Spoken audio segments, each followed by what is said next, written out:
Hi, I'm Isabel Barrow, Director of Financial Planning at Edelman Financial Engines. Well, we're in the second half of 2024, and wow, this year is going by really fast, isn't it? We've been busy talking with you, our clients, and answering a lot of questions, particularly about this year's big unknowns, like who will win the U.S. elections, or what will happen with the conflicts in the Middle East and the Ukraine, and then a third, will the Federal Reserve cut interest rates this year? Given all the media hype about these unknowns, many of you have been asking us just how they will affect your finances. So let's cut through the noise and let's find out how you can manage your wealth regardless of the outcome of these unknowns. And so with me today to talk about that is Catherine Harder, Director of Financial Planning, and Andy Smith, Executive Director of Financial Planning. So Andy, Kathy, what have you been talking to your clients about recently? Isabel, a lot of the conversations with my clients today revolve around their emotions and concerns over elections, the world situation. And so we'll talk about the things that we can control. Money doesn't come with instructions, and so we want to address each client's personal situation and their individual needs. And that's really the benefit of having a financial planner. That's why they've hired us, is to help them navigate this dynamic plan that we create for them. To manage their money, their investments, their cash needs, their income, etc. So when it comes to cash, one of the things we have an opportunity with today is the high interest rates, highest rates we've seen in over a decade. And that can be a great source of comfort to know that they're getting a fixed interest rate. However, it comes with some caveats, meaning what will those interest rates be when the CD matures? What are the tax implications of CD interest? And then the fact that inflation may be eroding the value of gaining that interest. So always important, again, each client's personal situation. If we have that 12 to 24 months approximately of cash reserves that we need so that we're not selling perhaps when the market is down and they have cash needs, it's a very important component of their portfolio. Yeah, and you know, we've talked about that for so long. 12 to 24 months, that's kind of your window. And I know it's a pretty big window of how much to have in cash. And I think it really is, the parameters are pretty much, you know, the minimum and the maximum, right? Because once you start thinking about the interest rates on CDs and the interest rates on money markets, and they look really attractive right now, and you kind of forget that they might not be attractive anymore in 6 months or 12 months.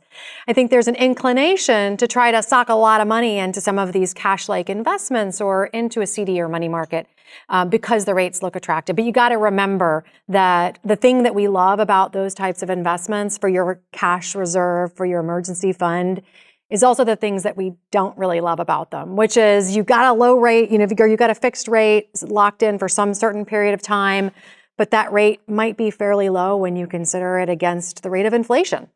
And when you compare it with your alternatives, you got to think about the opportunity costs. You know, you're locked in and you're for a certain period of time. Well, what happens with your outside investments, or what happens with money that you could have been investing outside of that? And would it have been doing better? So you really got to think about this in relation to your situation.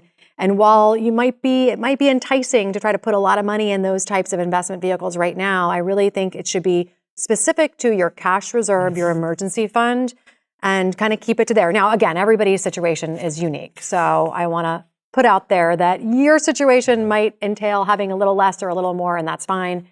But generally speaking, CDs are not a good long-term investment. Well, and that's the idea. So it's not that we're just beating up on high-yield savings or CDs, or there is a purpose to have a cash reserve, right? And so there are times when you have these unexpected income needs. Pull from savings. There are these times where you lose a job. Pull from savings, right? They call it emergency savings for a reason. But this idea that these high yield savings accounts or these CDs right now with their rates where they are, that they can function as some substitute for a long-term diversified retirement portfolio, that's where things really start. That's where people really start to have some issues. You know, think about this. So, you know, you're washing dishes, you're giving the kids a bath, you lost the drain stopper to the tub. You lost the drain stopper to the sink. So you find some washcloth, you jam it as far down into that drain as possible. You fill up the sink to do dishes, you get thinking about something else, you get called away, come back, there's no water in the sink. Well, that's what happens when you think that you can put a ton of money into savings or CDs or anything else and have them function as a retirement portfolio. It will drain over time, or has the potential to drain over time, because of what? Because of taxes, because of cost of living increases, because of inflation. What we found is that when you go back to that diversified 60-40 stock bond portfolio, right? That is what helps position you for longer term success in the markets, right? That's what helps you reach those long-term spending goals. Let the portfolio do its work. No matter what's going on in the markets, no matter what's going on with interest rates, leave the portfolio intact. Let the portfolio work. Let the cash do its work. So if you have unexpected expenses, you've got it there. If you have some sort of uncertainty, then it's there. Now, sometimes you have to think differently about cash, depending upon if you're an accumulator or if you are in distribution phase. So if you're an accumulator, what could happen? Well, you got to do something at the house, you lose your job, kids need something, it's there. When you're in retirement, when you're in distribution phase, we look at cash differently because we go back to that 12 to 24 months.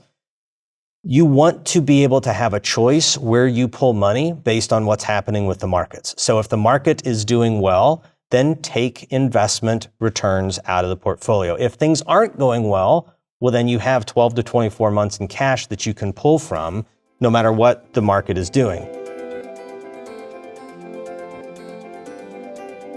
So we talk about the Fed, we talk about interest rates, we talk about this idea of controlling what you can control. If the market is down, the knee-jerk reaction, the natural inclination is to sell when the market's down. Well, when you do that, you're locking in losses. You're taking money out of the market. You lose the potential for that potential return back up on the upside. Well, when you do that, that knee-jerk selling, you're basically saying, I have every last known piece of information that I need to make, so I'm going to basically time the market. When you do that, you have to not only pick the right time to sell, you have to pick the right time to get back in. So if you are thinking of selling, call us, right? This is not our first rodeo. We've helped people through this before. You're staring at the ceiling thinking, what am I supposed to do? You can't sleep. You call your planner because we can help go back to the plan. We can figure out what needs to happen at this particular time so it makes sense for your overall situation. What you have just described is like going to the department store when everything is on sale. Nordstrom has their half-yearly sale. You go there, everything's on sale, you grab a bunch of things that you want, and you tell the salesperson to hold them for you until they get marked back up again. I don't want to buy them on sale. I want to wait until they're full price again, right? That's what it is. If you're gonna be selling low and buying high and always timing the market, that's what you're looking at doing, right? And I think also you mentioned the Fed, and we're talking about interest rates and where are they going to go? And the Fed is notorious for being unpredictable. Nobody has a great track record of figuring out what the Fed is going to do and when and why. And I think if you look earlier this year or late last year, I think the marketplace at least had a expectation that there was going to be some rate cuts this year, which hasn't really materialized yet. So 7 rate cuts at the beginning of the year before the CPI print, right? There were 3 rate cuts priced in. Now, maybe a rate cut towards the end of November. But everything can change, right? As soon as we say that, then all of a sudden everything veers off. But if you're making those decisions based on whatever's happening at that given point in time, that's where you run the risk of really having some issues.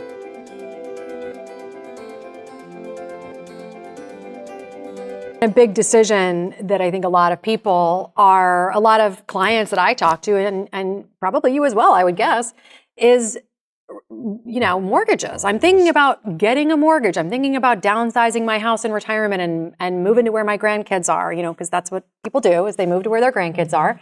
Or maybe you're in the phase of life where you're trying to buy your first house, but you're frozen because you're looking at it and you're saying, with interest rates where they are, with mortgage rates at 7%, well, I can't possibly, because they used to be 5, they used to be 4, and I'm going to wait for that to happen, right? So I am going to look at the future and say, I know rates are going to go down and mortgage rates are going to be lower, so I'm going to wait for that. And that should not be the only thing that is determining that decision of whether or not you retire and move to where your grandkids are, whether or not you buy that first house. There are so many other components to this.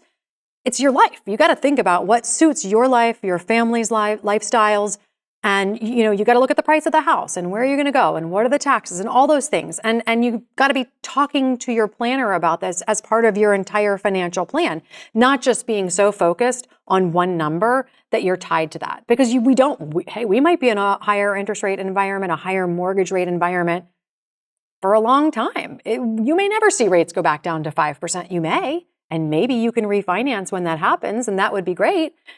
But the reality is that long-term average for mortgage rates is right around 7%. So if you're waiting for that lower rate, you're waiting for the below average numbers, okay?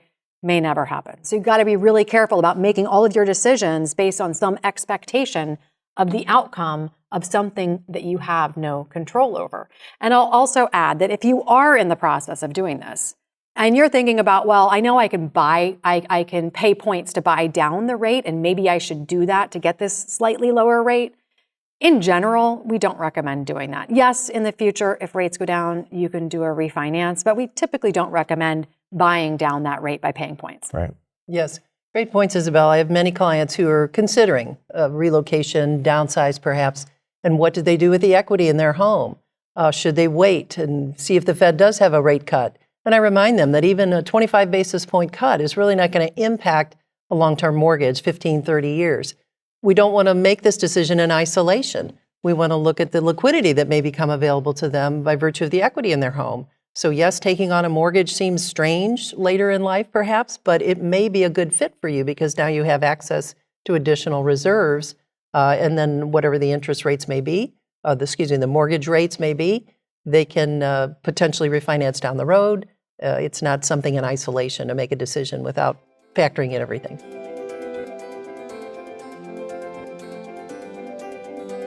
I can only imagine the number of calls that you guys are having with elections and geopolitics and everything else.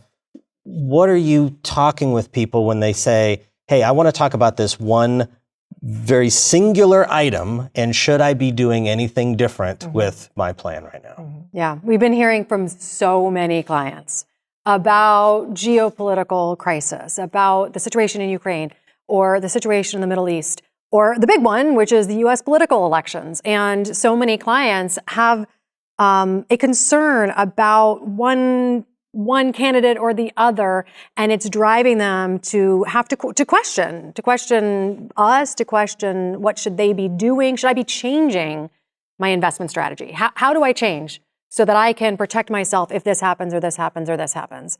And it's really a very short-term, narrow focus. If that's all you're looking at is, if this person's in power and this person's in power, it's going to be two totally different things, and I've got to change. It's narrow framing, right? It's of all the different things that I could be looking at right now, here's the one tiny little thing that I'm going to completely upend my portfolio with. It's behavioral, plain and simple. Right, and the reality is that, hey, listen, you make all these changes now. So you make all of those changes because of an expectation, and then it doesn't happen.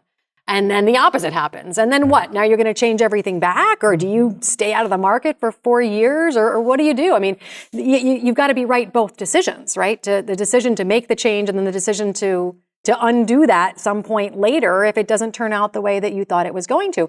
And also now we're talking about something where, maybe you're making decisions or you're thinking about making decisions or changes to your strategy or your investment portfolio because of campaign promises, or because of what you think one party will do long-term versus the other party. And the reality is that, neither the parties themselves, whoever is in power as president, that is not the same. That is not the market. That is not what drives the market behavior. It may have some short-term impact, certainly, on the market.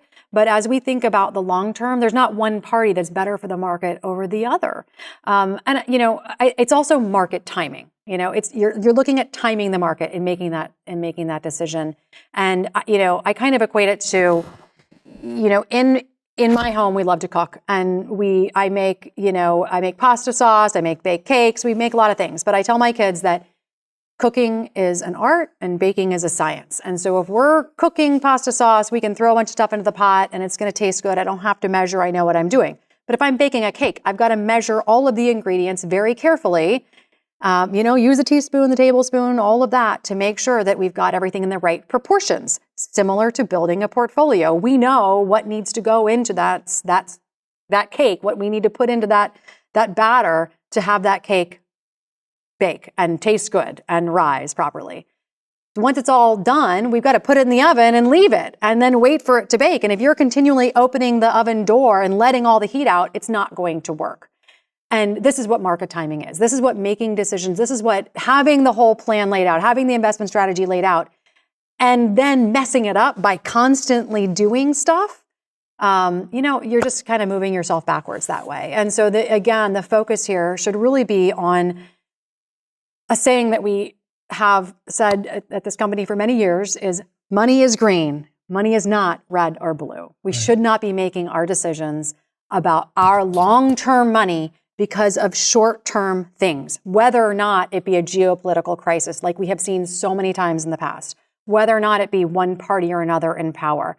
We should not be making our financial decisions based on those short-term events. Well, not just that, but you have a really great way, Kathy, of talking about this in terms of having perspective, right? So of all the geopolitical events, I won't talk about this. So talk about how you work with clients to help them understand that longer-term perspective, no matter what's happening in the world right now. Yes, Andy. I think the best example is the accumulation of their retirement funds over time, reminding them that you have lived through world crises, different political situations, governments changing. You've lived through all these things as you've accumulated your wealth, and nothing is going to change when it comes to that as far as being able to control it.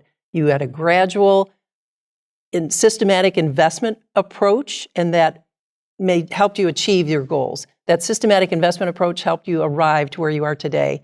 If you're close to retirement or in retirement, we're going to develop a systematic withdrawal program where we're being able to distribute the funds that you've accumulated. So it's never this isolation moment in time. That didn't happen as you were accumulating your wealth through, say, a 401k plan, your contributions, and it's not going to happen as you are in this withdrawal phase. Or through any number of geopolitical events, right? That I mean, will the continue to longer happen. back that you go, the more perspective that you have. Yes. You have to realize that investing is not a get-rich-quick sort of thing. It's a get-rich-slow sort of thing. And so you need to be able to think in terms of years or decades, just like you did in your accumulation years, rather than the quarters maybe that Wall Street wants to beat us all up about. My favorite saying is, it's time in the market, not timing the market. Speaking of geopolitical events, although there are no guarantees, you can see by this chart, the market has historically maintained its upward trend through wars, through political change, and otherwise times of stress. That's why you need to stay invested, and that's why you need to keep a long-term perspective to help achieve your goals. We've covered a lot here today, so let's summarize what are some of the key takeaways. Regardless of what the Fed does or does not do, regardless of who wins the November elections or what happens abroad geopolitically, you can only control the things you can control. You can control your cash reserves. Having cash on hand or on the sidelines help you to navigate market volatility or job losses. Remember that CDs alone are not a substitute for a retirement portfolio. You can control your responses to periods of market volatility. Don't try to predict the outcomes, and don't succumb to knee-jerk reactions. Remember, although there are no guarantees, markets have historically retained their long-term upward trend through wars, pandemics, and otherwise tense times. You always have control of all aspects of your financial plan and building your wealth. You may decide that you want to enhance your tax strategies or strengthen your estate plan or your insurance strategies. And we have access to tax, estate planning, and insurance specialists on staff that can work with you and your planner to help plan around all of that. And most importantly, through all of this, please don't hesitate to call your planner if you have any questions or concerns about your financial plan. Thank you for being our client. We are always here for you.